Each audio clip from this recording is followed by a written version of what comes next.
It's 24 May, Sunday. I'm Charlie Garrett, and this is the CG Prophecy Report.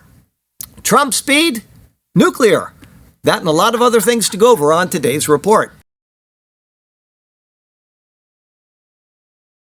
Okay, today is, as my friend said to me today, it is Pentecost Sunday. Actually, I didn't realize it was. I thought it was a different Sunday, and it's today, so I wasn't even prepared for that. But the church is in terrible shape around the world. It's, and it's to be expected. I mean, the Bible says that these things are going to happen, but that does not mean that we should be negative about praying for the church. And he had an idea of getting some tracts out, and I remind people constantly, we got a tract rack over there. Clean it out. I'll fill it back up. I mean, it doesn't cost you anything, whatever church you attend. If you're watching the CG report, get tracts and hand them out to people. It doesn't cost you anything. You go to dinner, you might as well take a tract and hand it out to somebody. You're going to Chick-fil-A or something through the drive-through. Doesn't cost anything to hand them a tract. The church pays for it. So be sure to do that, if nothing else, and get the word out to people that the church is, it's in bad shape, and people need to find a church that has proper doctrine and that is going to exalt the Lord Jesus and that is going to promote reading his word. I've said it many times, but if you aren't reading the word, you have no relationship with the Lord, because you cannot know God unless you know Jesus, and you cannot know Jesus unless you know the Bible. It's impossible. You cannot get around that somehow or another.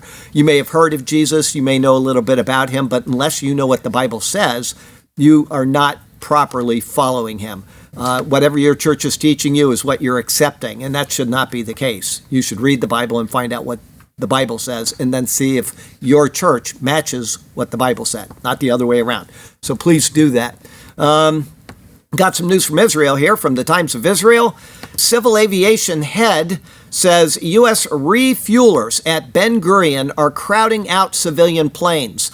I have no problem with this. They have a small country. They have limited resources. They do have air bases. But if they need those refuelers at Ben Gurion, then the civilian aircraft are just going to have to wait in line as they taxi out.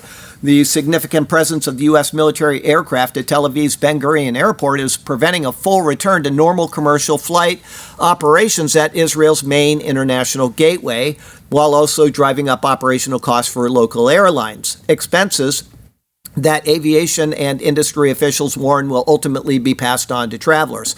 It can't be that bad, and the reason why is because I've seen in the past week alone several airlines that have said we're not returning to normal service with Israel until November, December, whatever. And so they don't have normal service. So if El Al is suffering a little bit and the people have to pay a little bit more, guess what? They're not paying for the defense of themselves if we are there paying for the defense of Israel. And so it's a trade-off. I heard something yesterday. Maybe I'll read the article next week, maybe not, but Israel used our Patriots and our other defense missile systems, and they didn't use many of their own during the war with Iran. And so they're getting benefits for this. If our military aircraft are there, it's to help them. So if people are worried more about profit than they are about the running of their airport and, with military assistance, there's a disconnect that they need to stand back and evaluate. Amid continued regional tensions with Iran, Civilian Aviation Authority head Zakai warned defense and government officials that turning Ben Gurion into a U.S. military base with limited commercial aircraft operations is threatening the return of foreign airlines and harming the economic stability of Israeli airlines, a situation that is bound to lead to an increase in already high airfares. Zakai urged Transportation Minister Regev, who is also a member of the Security Cabinet, to take action to evacuate some U.S. military planes from Ben Gurion and to move them to military air bases to free up parking space for commercial planes. It appears the defense establishment lacks sufficient understanding of the severity of the damage to civil aviation and the effect flight supply has on prices and on all citizens in the country. They don't have a misunderstanding of that. It's these people that have the misunderstanding of the military necessity for Israel to simply survive. The warning comes from more than a month after volatile U.S.-Israel ceasefire with Iran came into effect and the country's airspace was fully reopened.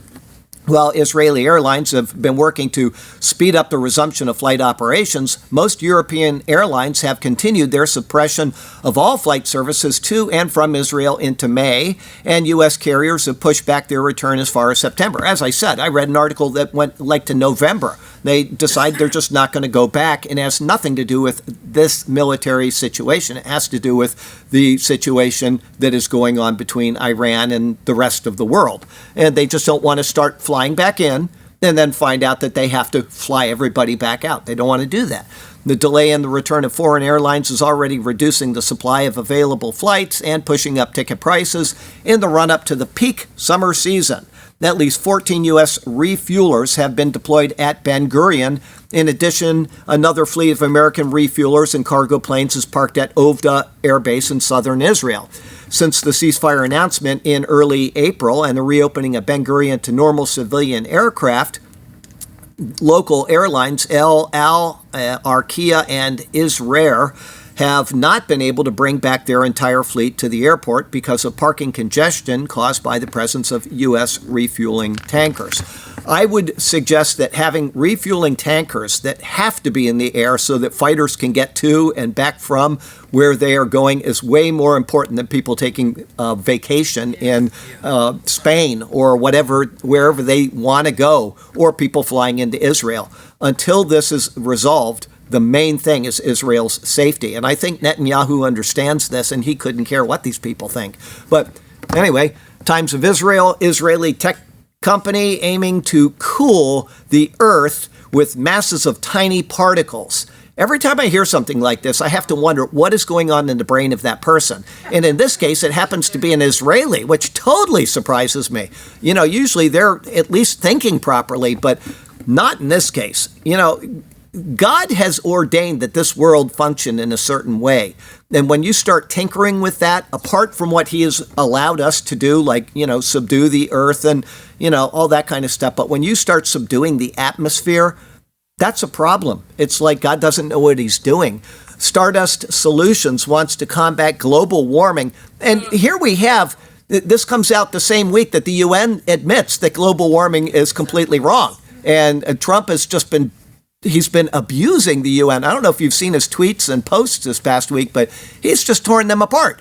It's been the biggest scam in the history of the world. Trillions of dollars have been just thrown to the wind by this, and it's paid for a lot of left-wing causes and a lot of left-wing bank accounts, but it's done nothing but harm the entire world. And here these people are following along with this. They want to have millions of tons of particles to reflect small amounts of sunlight. But critics warn of dangers in playing with weather. Stardust Solutions had previously kept the makeup of its geoengineering particles a closely guarded secret, protected with non-disclosure agreements. As it turns out, they are made from amorphous silica, which is a food additive, with calcium carbonate, which is in eggshells, and limestone.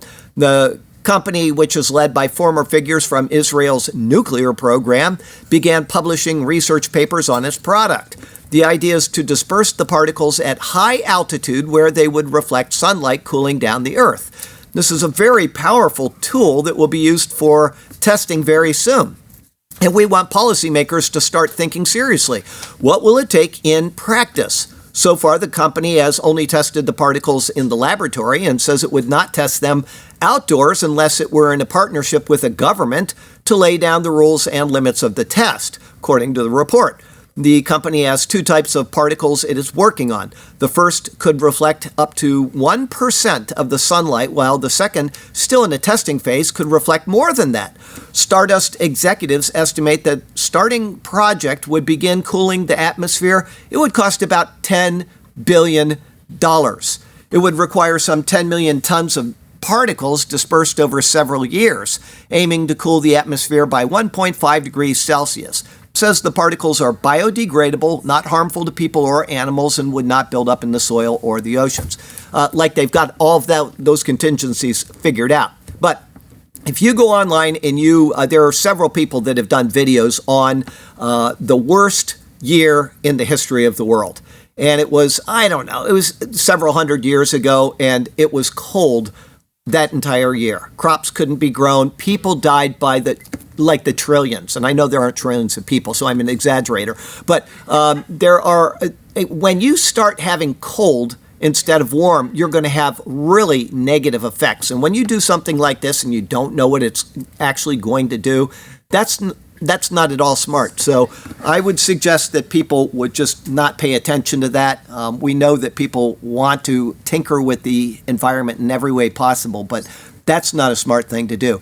If you want to cool down the world, what you should do is get a bunch of ice from the polar ice cap and bring it down into the Gulf. And then the Gulf Stream will get cold and England will freeze over, and then it'll just multiply itself around the world. And because that's the big heat pump of the world, right? Let's not do those kind of things. Let's just let God run his planet. All right? Got some news from Christianity here. Christian Times, Christian colleges call new federal regulation an existential threat. Now, usually Christianity is on the side of what the government is doing in regard to these type of things, but this one will harm Christians. I'm not even sure how I stand on it, though, and I could give my reasons, but I don't think I will. You just listen to the article, and just so you know what's going on. The regulation would label a bachelor's or master's program a failure if its graduates don't earn more than their peers without the degree. So that makes sense. We got all this money we're putting into colleges and stuff, and if they're not producing anything and they're not earning enough to match somebody that didn't get that degree, then why would we continue to fund that type of thing? So it's a good idea on the surface.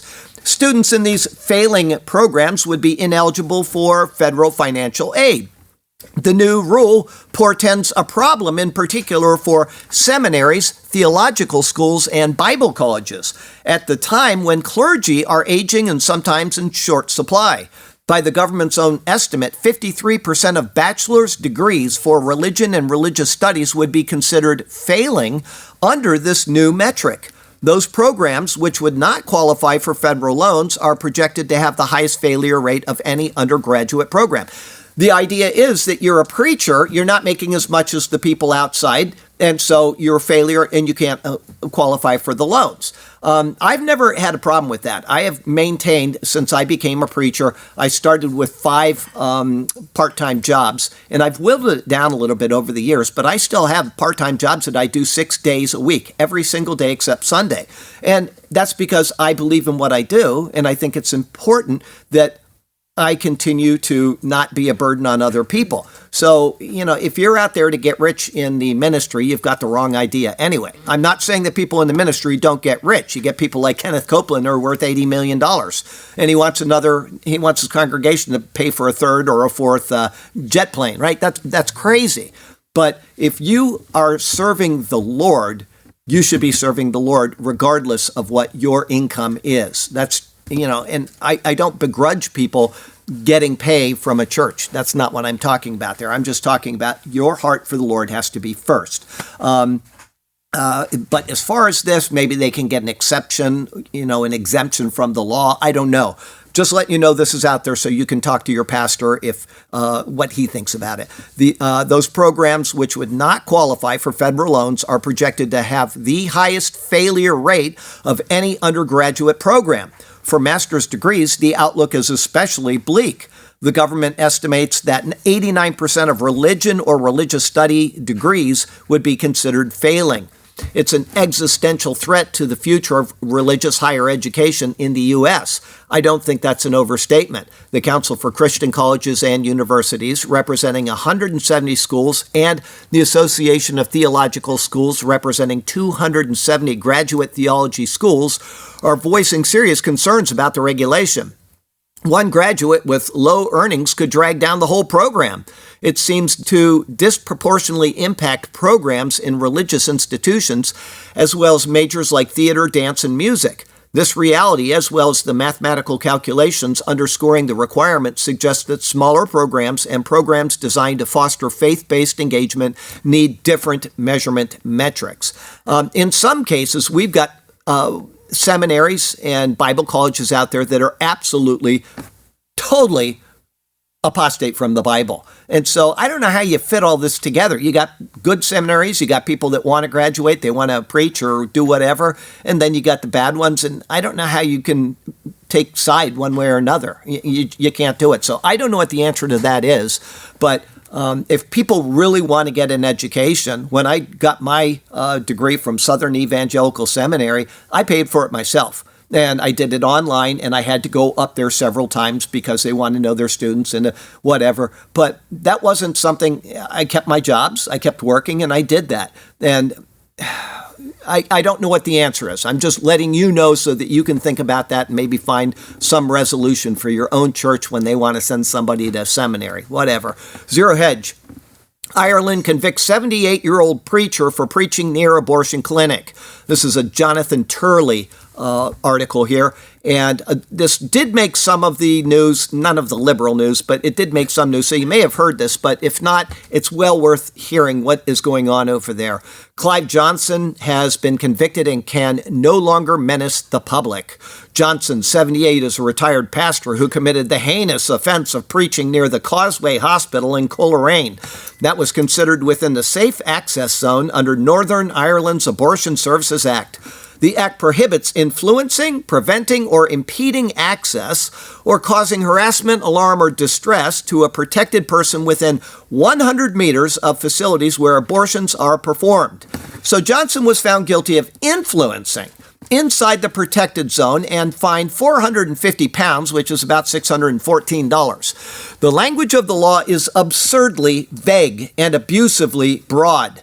What constitutes an influence is undefined and could include any religious, political, or social exchange. If you say, have a blessed day, somebody could say, I'm taking you in.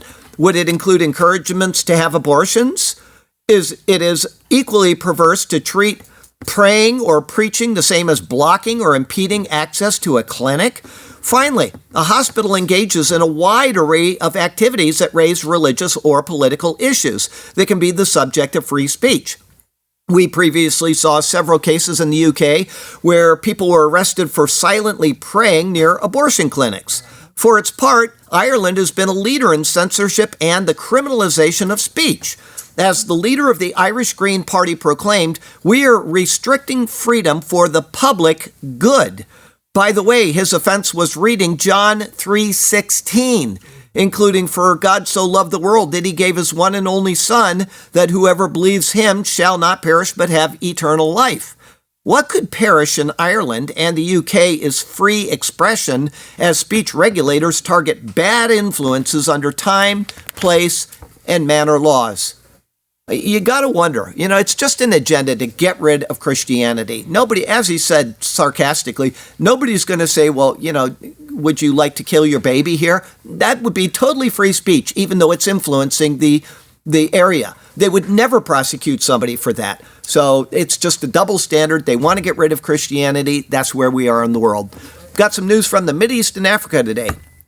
Times of Israel.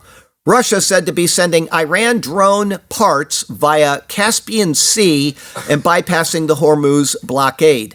Okay, so we had something like this a couple months ago during the war. They were helping them on the Caspian Sea, but they are still helping Iran to rebuild while we are having these negotiations. So if we have to go back, more drones will be flying around because Russia is taking a back door. According to the sources, the long overlooked trade corridor is helping Iran rebuild its military capabilities in the wake of the U.S.-Israeli bombing campaign that ended a little more than a month ago in a tenuous ceasefire. If shipments from Russia continue at the current pace, Iran could quickly restock its drone arsenal. U.S. officials said some 60% of which was lost during the recent war. The Caspian Sea acts as a bridge connecting the two countries, which do not share a border, but both have long coastlines on the massive inland sea. It allows Russia and Iran to trade openly, without fear of interdiction by U.S. or other countries for evading sanctions. Russia is sending goods that would normally pass through the Strait of Hormuz, which has been blockaded for weeks now by both the U.S. and Iran. Goods transiting the Caspian Sea include grains, animal feed, sunflower oil, and other staple products. The Caspian Sea is the world's largest inland body of water, and its southern coastline stretches more than 430 miles in northern Iran. The shipping route is believed to be the one main line used by Russia and Iran to evade sanctions. The sanctioned Islamic Republic of Iran shipping lines reportedly regularly operates out of Bandar Anzali, not far from where the Iranian Navy is located. In mid-March, during the height of the U.S.-Israeli war on Iran, the IDF struck a number of Iranian naval vessels and naval infrastructure at the Iranian port city of Bandar Anzali and in the Caspian Sea. According to the IDF, the strikes destroyed an Iranian Navy corvette, 4 missile boats, and several auxiliary ships and guard boats, along with a command center and a shipyard. Those strikes were meant to disrupt transfers between Russia and Iran. Russia is a close ally of Iran, but has denied having sent military aid to its partner since the U.S. and Israel strikes began in February. We know that they're lying, but anyway, there you go, a little bit on that. I'm sure most of you saw this, is that they were talking yesterday that Iran had a contract out on Melania Trump. Is that her name? Melania? Melania. Yeah, whatever. Melania, it's all the same. But she, I can tell you that if they had taken that out and actually executed it, they would not survive. That would be something. When they went to kill George Bush Sr., George Bush Jr. said, they tried to kill my father. And he said, that's not going to be tolerated. So once you start getting personal with the president and his family, you're going to pay a big price for that. So we'll see where it all goes with Iran. It looks like maybe a deal is coming, and it may be that Trump knows that they are going to violate the deal that's coming up. I may have said this last week, but as long as we get through the elections, if the prices come down, we get through the elections favorably, and they violate the deal, they're going to be right back on the firing block. So we'll see where it all goes. But interesting times, we got the Bible, the book is written, but it's just finding out all these little pieces. Where are they all going to fit in? Because we know that Iran will be a part of the coalition that comes against Israel. How is that being drawn together right now? And until Libya is in play, which it still is not, and it doesn't look like it's going to be anytime soon, that is not going to happen. So we'll just have to keep looking at it day after day and week after week. And I said this years ago, and so it's year after year. We just have to keep looking at how the world is lining up and see where it goes. Zero hedge. Separate peace. This is kind of interesting. There are precedents for this elsewhere in the world, and Saudi Arabia just does not want to be attacked again. Okay, they've had these drones coming in and stuff like that. And so separate peace. Saudi Arabia floats. It doesn't mean it's going to happen, but they're floating a regional non-aggression pact with Iran. Are regional Gulf countries seeking to forge their own separate peace deals with Iran and apart from the United States. The report says Saudi Arabia is supposedly considering a non-aggression pact between the Mideast states and Iran after the military conflict between the U.S. and Iran ends. Citing diplomatic sources, it describes that Riyadh is assessing a model of the Helsinki process, which helped reduce tensions in Europe during the Cold War and created an uneasy East-West peace in post-World War II Europe. The driving rationale behind the potential diplomatic framework is that while Iran is weakened, the reality is that it still poses a threat to its neighbors. An Arab diplomat said that a non-aggression pact modeled along the lines of the Helsinki process is something likely to be embraced by most Arab and Muslim states as well as by Iranian leaders. It all depends on who is in it. In the current climate, you are not going to be able to get Iran and Israel. Without Israel, it could be counterproductive because after Iran, they are seen as the biggest source of conflict. But Iran is not going anywhere, and this is why the Saudis are pushing it. The Abraham Accords have theoretically attempted to build a normalization and non-aggression foundation involving Arab states and Israel, but other countries and populations in the region are suspicious of it for the very fact that it is seen fundamentally as a pro-U.S. and pro-Israeli axis of alignment. So that may play into Ezekiel 36 as well. 37, Ezekiel 38 as well. It may, because if they have a non-aggression pact with Iran and Iran says we're going against Israel, that may be where they say, have you come to take a plunder? And they're not going to participate in it, even if they have not joined the Abraham Accords. So once again, we can see how things are at least possible based on what the Bible says at this point. So we'll see if those things get enacted or not. From the Times of Israel, Saudi Arabia covertly launched strikes on Iran during the war, sources say. So Saudi Arabia did attack back after they were attacked. From All Israel, UAE conducted covert strikes on Iranian oil facilities hours before the start of U.S. announced ceasefire. So both of them did go back and attack Iran. So all that comes into play with the article we just read. From Mongolia, from Open, the Asian Continental Chess Championship will be held in Mongolia. The 21st championship, which includes both open and women's tournaments, will take place from May 28th, coming up in just a couple days, to June 7th at the Ulaanbaatar Convention Center. The total prize fund for the competition is $100,000, and it will serve as an important qualifying stage for the 2027 FIDE World Cup. More than 240 participants from 26 Asian countries have already registered for the 10-day tournament. The Open tournament will feature 143 players, while the women's tournament will have 101. Among them are representatives from chess powerhouses such as China, India, and Kazakhstan. That sounds like a really exciting time. If you want, get your plane tickets booked. You can still make it there in time, and you can watch chess in Mongolia. Gosh, we better sign up. Oh, better sign up fast. Daniel 12 Technology today.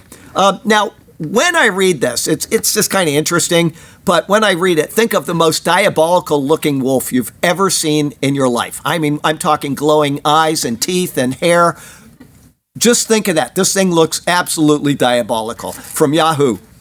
Japan robot wolves in high demand to scare off bears. They've had a terrible bear problem in Japan. People have been killed, several in the past year, and people have been harmed. Houses have been, ransacked. So they got a real bear problem. A Japanese company is making ferocious-looking robot wolves. They're being swamped by orders after record numbers of fatal bear attacks on humans last year. Monster Wolf is an animatronic scarecrow with flashing red eyes that howls and growls menacingly to scare away wild animals. Otaseki, the Hokkaido-based firm that makes the devices, has already received around 50 orders this year, more than the usual volume for an entire year. We make them by hand. We cannot make them fast enough now. We are asking our customers to wait 2 and 3 months. Awareness of bear safety and measures against wildlife damage on farm products improved. There was also growing recognition that our product is effective in dealing with bears. Orders come mostly from farmers, operators of golf courses, and people working outside in rural areas, such as in construction. Bears killed 13 people across Japan in 2025 and 2026, more than twice the previous high. More than 50,000 bear sightings were recorded nationwide, more than double the previous record set 2 years before. The animals were seen entering homes, roaming near schools, and rampaging through supermarkets and hot spring resorts on an almost daily basis.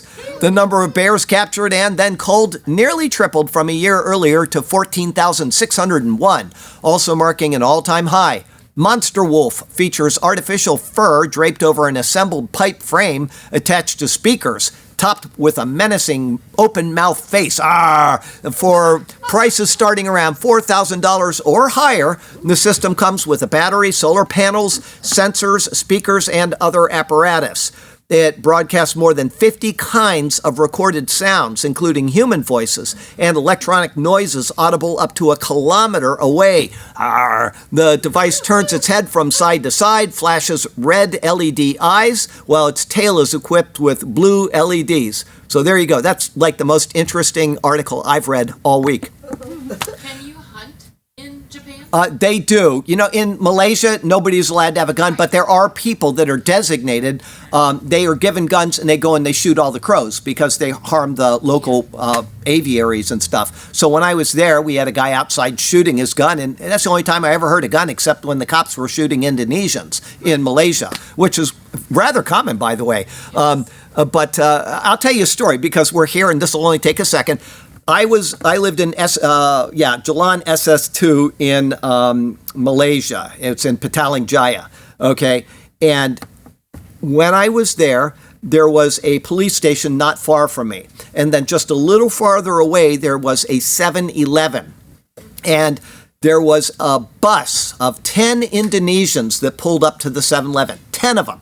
One of them got out of the bus and he held up the 7-Eleven with a knife. And the police, which were just right there, were notified. They went and shot all 10 of the people.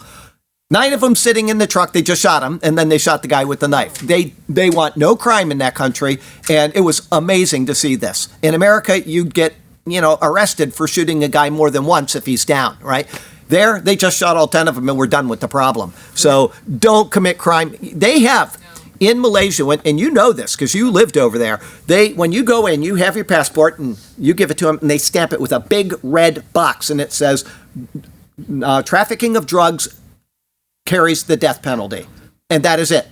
You get one appeal to the king, he says no, and they hang you. And that happens again and again. Australians, Americans, people that are poor in Malaysia, and they say, would you take some drugs down to Singapore? And they're caught. Doesn't matter if she's got 6 children, she hangs. So don't fool around when you go overseas, especially in countries like Singapore and Malaysia. They do not tolerate crime. It's a dangerous world, including the inevitable plagues noted in the book of Revelation. From Conservative Treehouse, she has now submitted her resignation, but DNI Tulsi Gabbard investigating 120 foreign biolabs, funding by the U.S. government. More than 40 are located in the Ukraine. So they're finding out about all these things that America's been doing kind of under the, and they're going to end this.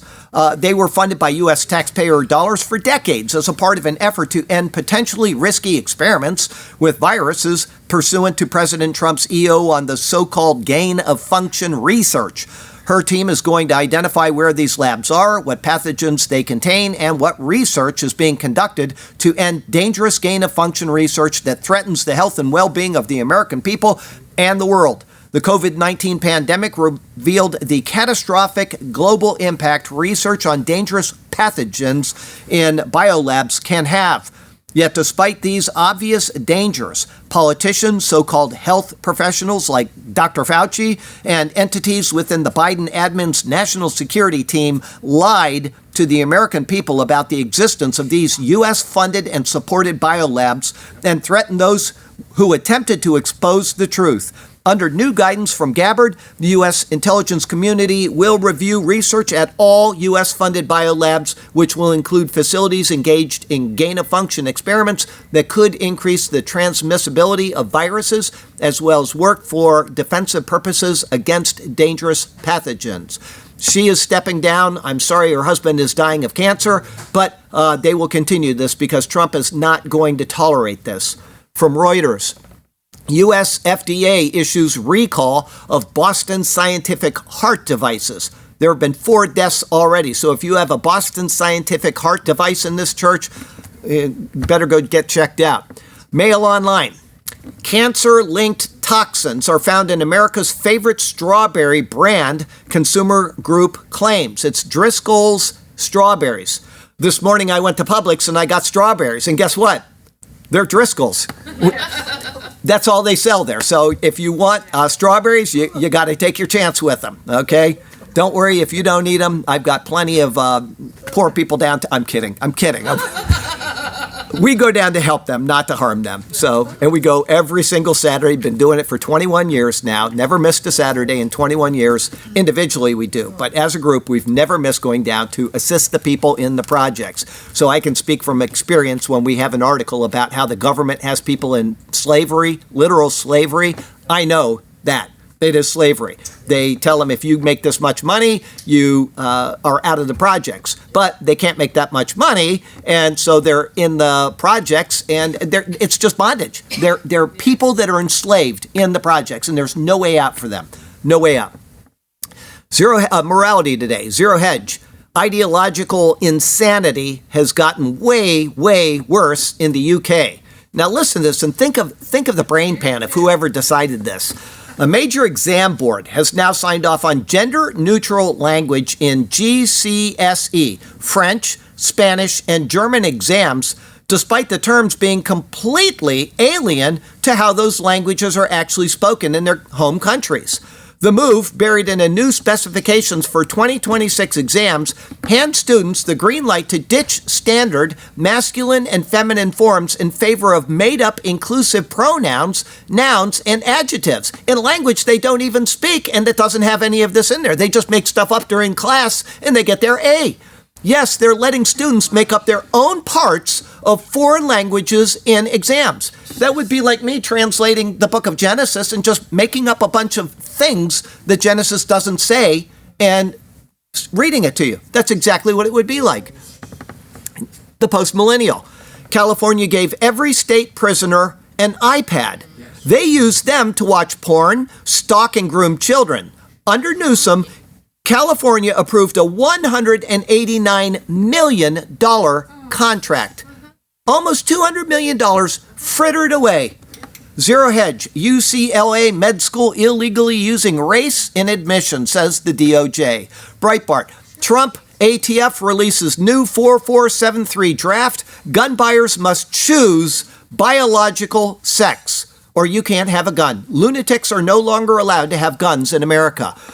From the Christian Post, Trump counterterrorism strategy names transgender ideologies as a major threat. They're like almost on terrorist status now, these transgender people, because they're crazy. Fox, transgender athlete A.B. Hernandez dominates 3 jumping events at California postseason track meet. The post-millennial, Oklahoma State University clinic using federal cash to treat illegal immigrants for HIV. Breitbart, Democrats introduced assisted suicide bill in Michigan House. Every Democrat state wants to kill more of their people because they make a lot of money off of death. That's their thing in the Democrat Party. From SPZH, Italian court recognizes family with 3 parents as legal. So Italy now has 3-parent families. From Disclose, Polish capital registers first gay marriage. Poland is now going to spiral. Like the rest of Europe, they are now going to go down the tubes. Mail Online, Canadian doctor suggested disabled babies could be euthanized under the country's controversial assisted suicide laws. So you no longer, if you say your baby is something crazy about it or there's some problem, minor problem, I don't want this baby. It can go. Got some other news. Gateway Pundit. Trump DOE removes highly enriched uranium from Venezuela in major nuclear security win. I didn't even know they had this there. And it's been a problem all these years. And he went in and took over Venezuela, essentially. And now he has secured this nuclear material that could have been made into a dirty bomb. The Trump admin has completed the removal of all remaining enriched uranium from a legacy research reactor in Venezuela, marking a major nuclear security victory for the U.S., South America, and the world. The Department of Energy and the NNSA worked with international partners to remove all enriched uranium from Venezuela's RV-1 research reactor. The agency described the operation as a major non-proliferation success that reduced risk to both South America and the U.S. homeland. Thanks to President Trump's decision and his decisive leadership, the dedicated teams on the ground completed in months what would have normally taken years. The uranium came from the RV-1 reactor, which had supported physics and nuclear research for decades. According to the Department of Education and NNSA, once that work ended in 1991, it's been like 35 years, the uranium became surplus material. The material was enriched above the critical 20% threshold, making its removal a serious national security matter. Has anybody heard about this?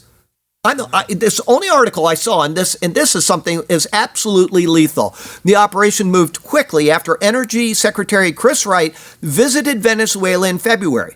In the weeks that followed, NNSA's Office of Defense Nuclear Non-Proliferation worked with the State Department, personnel in Washington and Caracas, experts from the UK, the Venezuelan Ministry of Science and Technology, and the International AEA to prepare the removal. Less than 6 weeks after the initial site visit, the team safely removed 13.5 kilograms, which is about 30 pounds, of uranium from the RV-1 reactor. The material was securely packaged into a spent fuel cask before being escorted about 100 miles overland to a Venezuelan port. From there, the cargo was transferred to a specialized carrier supplied by the UK's Nuclear Transport Solutions. They did what would have taken years, they did it in a couple of weeks, all because we have the right guy in the White House. Yes. Something dawned on me a day ago. I read an article. They are 50% done with they're bypassing the Strait of Hormuz. They're putting in an oil pipeline that goes from these countries up there past the Strait of Hormuz. So Iran will become useless pretty soon. But it says they're halfway done and they will be done by 2027. I guarantee you, if Donald Trump said, we want this to go through, we want this to happen, he could send in, like the Seabees back in World War II, they would go in and they'd have that done in a month. And so that is an option. And I know that Trump has this on his mind. If things devolve, all they have to do is finish that pipeline and just pipe it right over land, and we won't have Iran to deal with at all. We can go just bomb them or do whatever we want with them. But right now they have to be, diplomatic because they're threatening all the shipping in the world. From the Metro, Putin stockpiling unkillable fiber optic drones for future assault on NATO. Okay, if you don't know what this is, a fiber optic drone is a drone that flies and it's got a fiber optic cable and it can go out for miles and miles and miles and it sends the signal through that cable. So you can't scramble it, and unless you shoot the thing down, there's no way to bring it down. We can use scramblers and stuff to bring down most other drones, but these cannot be brought down in that manner because they're being controlled from back there. Okay, reports from Ukrainian and Russian intelligence have shown that Putin diverted huge numbers of next-generation FPV drones away from the Ukrainian front and into rear depots since late 2025. The Kremlin may have already amassed up to 130,000 fiber optic drones, a stockpile that could rise to 200,000 by the end of summer. FPV drones are especially dangerous because they use hair-thin fiber optic cables rather than radio signals, making them far harder to jam electronically by NATO defenses. The weapons could overwhelm Estonia, Latvia, and Lithuania in the opening stages of an assault designed to shock Europe into submission before NATO can fully react.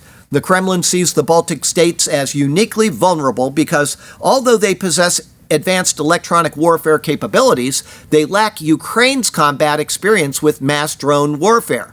One estimate in the report suggested that in a Baltic war scenario, there could theoretically be as many as 4 Russian fiber optic drones for every NATO combat soldier. 4 drones for 1 soldier.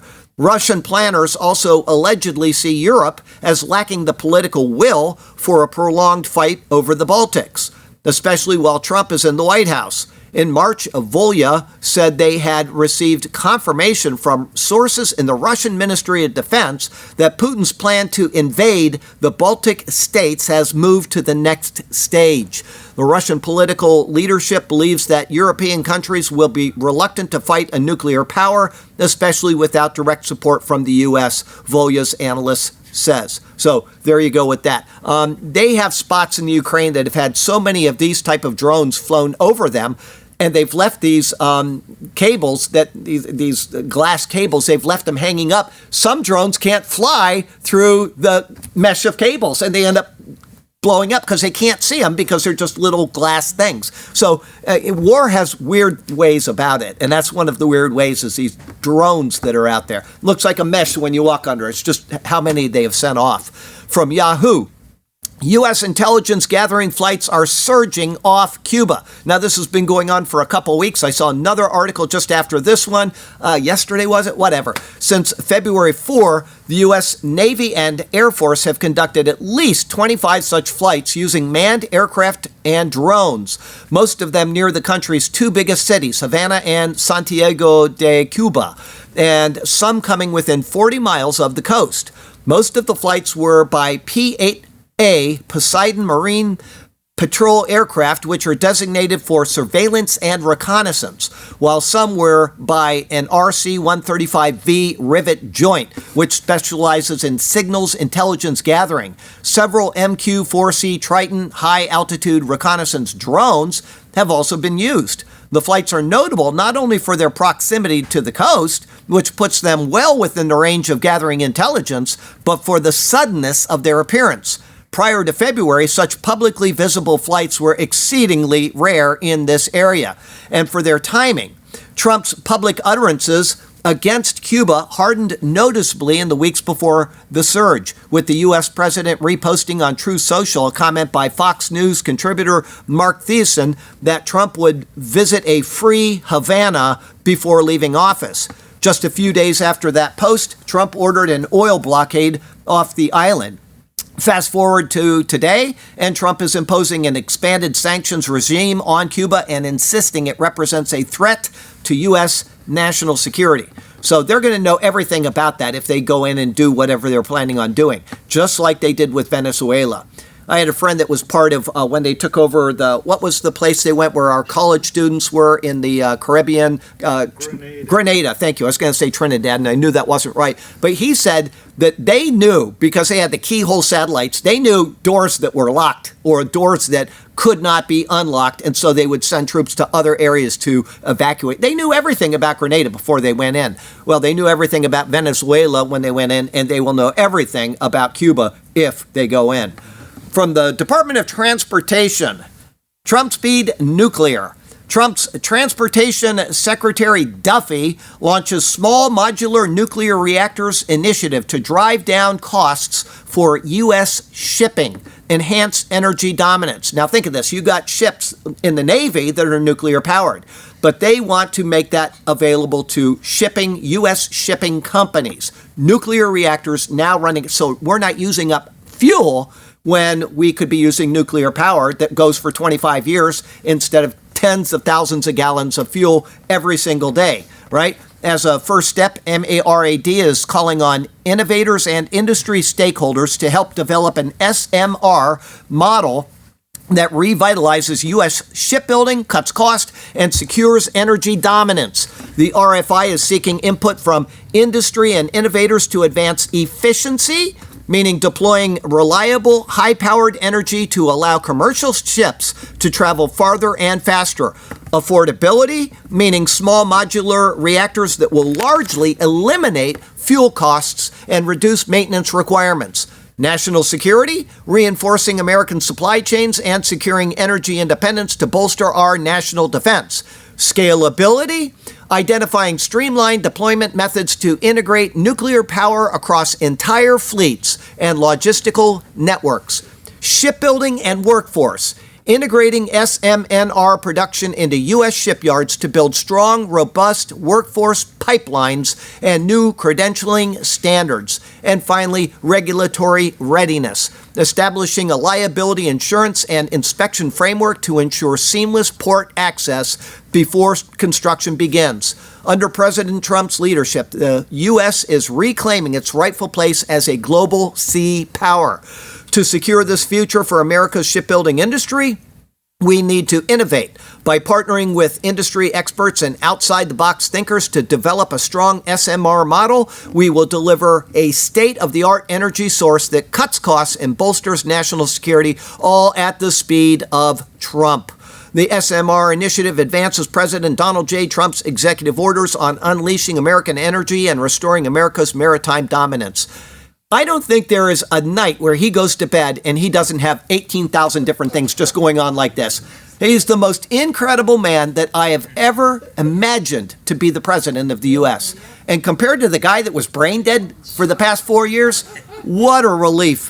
What a relief. Got something from Superior Word News Services. Mentally Ilhan Omar under investigation over finances. So there you go with that. And then who said it?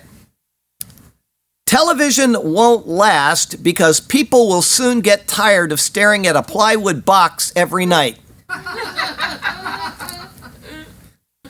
His name was Daryl Zanuck. He's a movie producer from 20th Century Fox in 1946. He did not know the American people. He did not know the power of the couch and a bag of potato chips. He did not know it. Okay, I got a Lesric here for you. Secretary Duffy has launched a new quest to put nuclear tech to the test. With SMR power, ship speed by the hour, and shipping costs soon are compressed. Okay, that's a good one. And let's see, a couple ironies, and we'll be done. Yes, couple good ironies. First one is from Breitbart. Pro-migration Canadian liberal loses election to Pakistani immigrant. Good. And then from the Independent, and I'll let you answer the irony of this one. Email from Susie Wiles warning White House staff about leaks is leaked. Thank you. Such is the world in which we live. So from Sarasota, Florida to Ulaanbaatar, Mongolia, I'm Charlie Garrett, and that is your CG Prophecy Report for the week.